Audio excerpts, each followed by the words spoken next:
we will obviously have all the spectrum repeated, but their magnitudes will now be defined by the shape of the sinc pulse. So what we have done is we will first draw the dotted sinc function here, and under this new locus of the magnitudes we will draw the repeated version of the original frequency spectrum.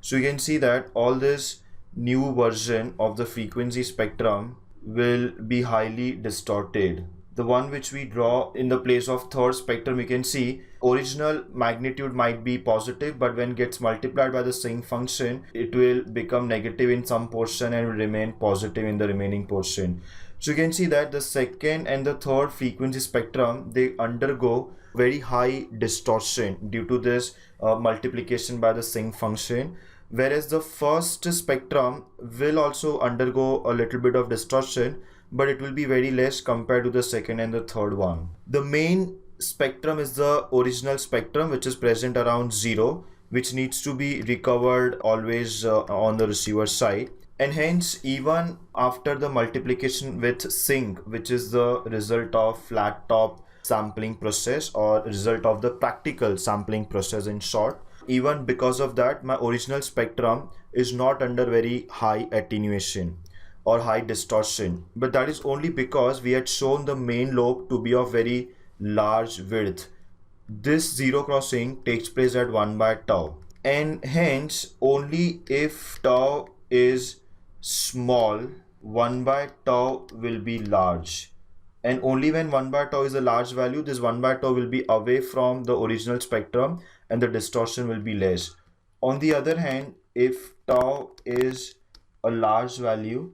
then 1 by tau will be a very small value, and in that case, if 1 by tau is very much towards the 0 point, then my main lobe will be of very small width and the attenuation of higher frequency components will be very large.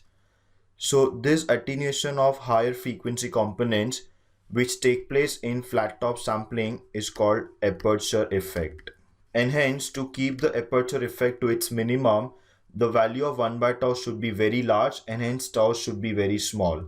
And when I said tau should be very small, that means ideally it should be 0, so that 1 by tau occurs at infinity and the distortion of the frequency components or the aperture effect is 0 in that case. And with tau equal to 0, the width of the rectangular pulse is 0, and hence we will move from practical sampling towards the ideal sampling.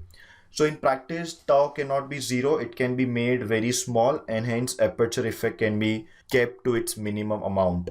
I repeat, aperture effect is nothing but the attenuation of high frequency components which occur due to the large values of tau, and hence in that case 1 by tau will be very small. So that's the second type of this practical sampling, which is flat top sampling.